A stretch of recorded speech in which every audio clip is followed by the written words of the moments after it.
Hello YouTube, Cardiologist here.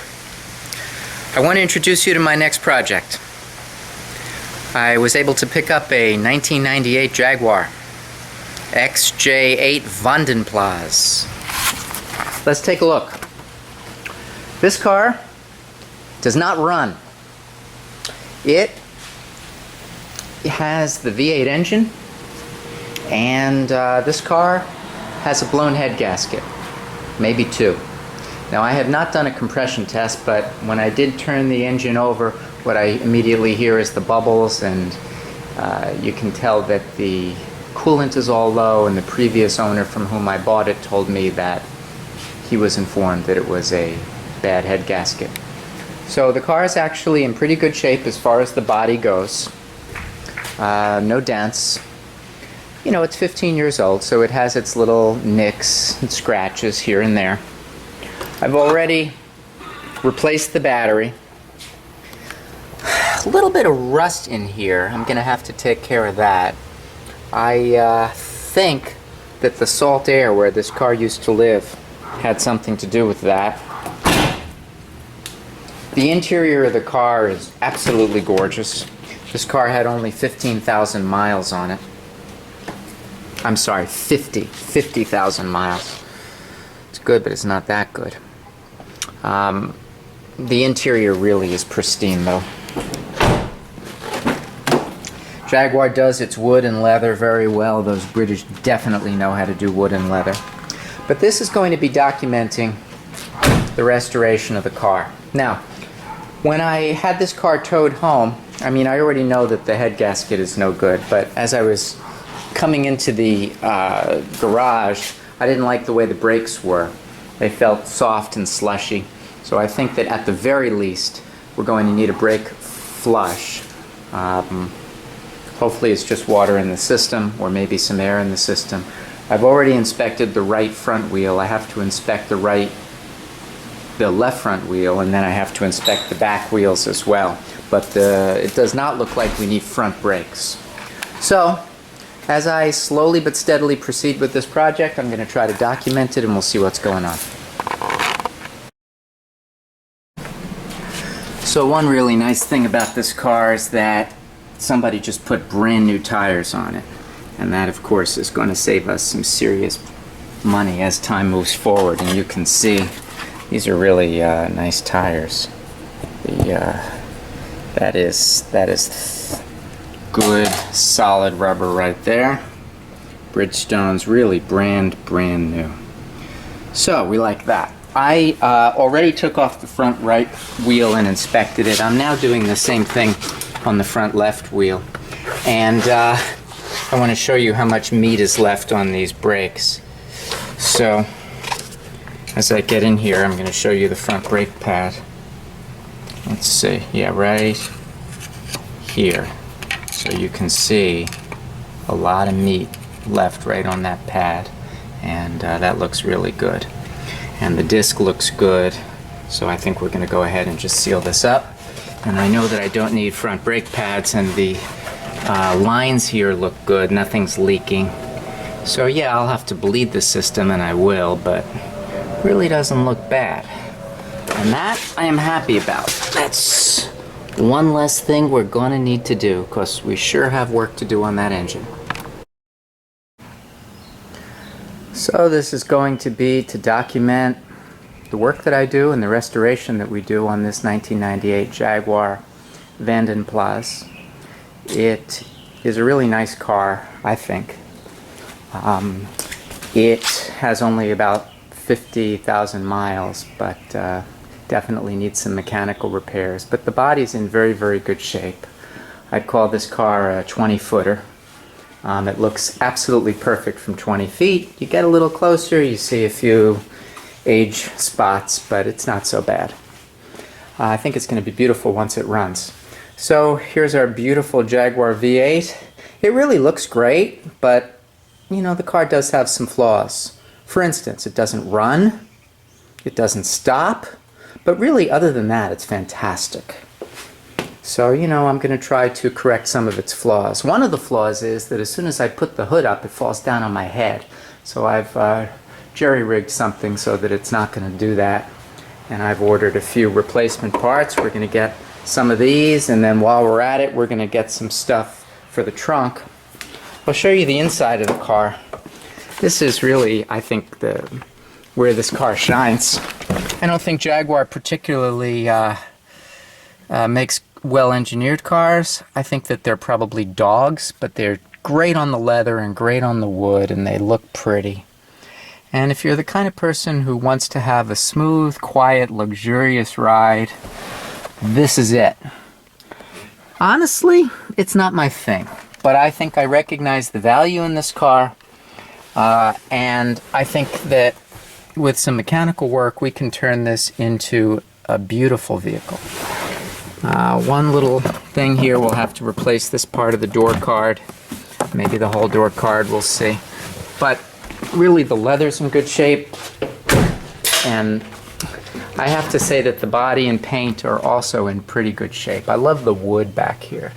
The wood, they do a hell of a job on the wood, and the leather is in very, very good condition. It is genuinely a beautiful car. But I've noticed the cars sell better when they actually run, and also when you press on the brake and it stops. I think those two things definitely increase the resale value of the vehicle. So we're going to try to see what we can do about that. Okay, so I have some of the car taken apart. I've taken off the plastic engine shields.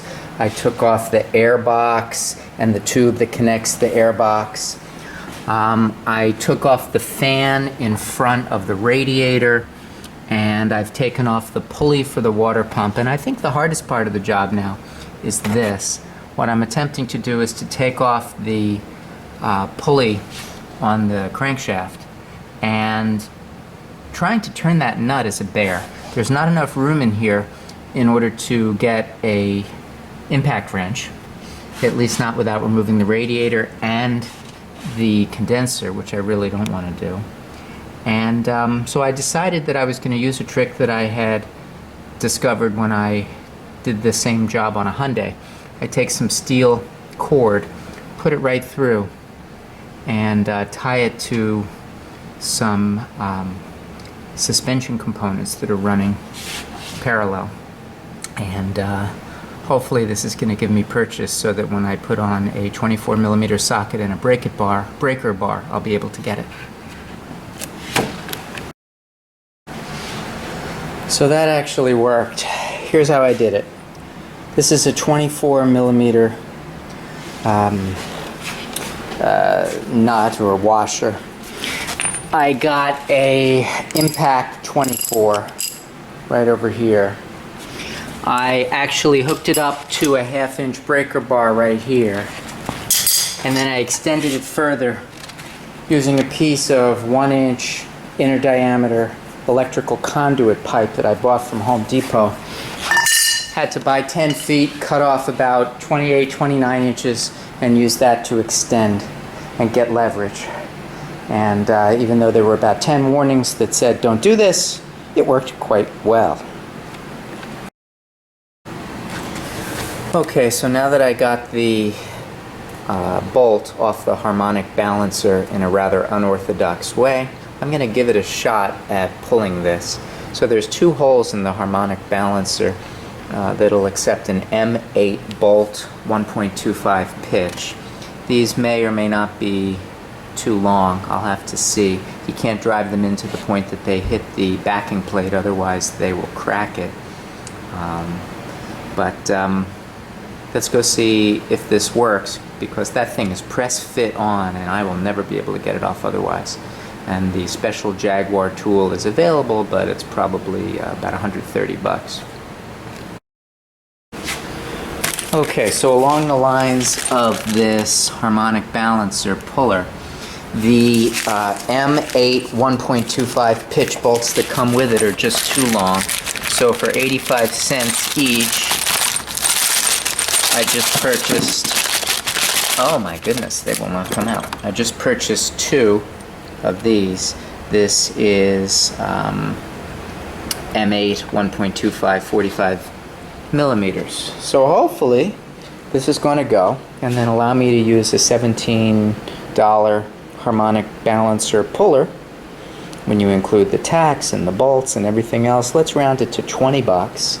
That's a hell of a lot better than 130 or whatever it is. So let's hope that this can work. Okay, lots of good progress here. You can see we have the trunk literally filled with parts. I have the front cover off. I have all the intake manifold off. That's sitting over here. Let's go take a look at the engine. So this really was quite a job. We have the passenger side, which Jaguar I guess refers to as the A cover off, because, well, driver's side is on the right in England. And then we have the B side off as well, which of course is the driver's side here in the States. The entire intake manifold has been taken off. Here's the base of the throttle body. This represented a tremendous amount of work. I also put the engine on top dead center, and that can be seen by these timing flats right here being exactly parallel. And I'm going to need the special Jaguar locking tool to keep that in place while I unscrew these screws, and that's been ordered. So the next step is to remove the cylinder heads. In order to do that, I have to take apart all these chains, which I'm going to be replacing, and then I have to take off the camshafts, and we do one at a time. And the first one that we have to do is over here, and hopefully that'll take care of it. Alright, so we've reached an important milestone here. This is where I'm actually going to take off the camshafts now that I've gotten off these gears, the VVT, variable valve timing gear set. I took off the timing chain guides and rails, and now we're going to loosen these up, keep them in order, take off those camshafts. And to make a note, we're looking at the driver's side bank. This is the so-called A bank, and this is 0, 1, 2, 3, 4. This is 5, 6, 7, 8, 9, with the arrows pointing towards the front. Okay. Okay, we got the camshafts out. We've got the tappets out. Now it's time to take off the bolts. I have everything very neatly wrapped and labeled all in here, and we should be good. Alright, and that, ladies and gentlemen, is how you remove the cylinder head. And boy, what a mess. Holy crap. You wonder why this car wasn't running? Wow, I got some real nice coolant in there. That's just lovely. Oh boy, what a mess. Well, we got a lot of cleanup work to do. Got to get this engine back together. We're well on our way now.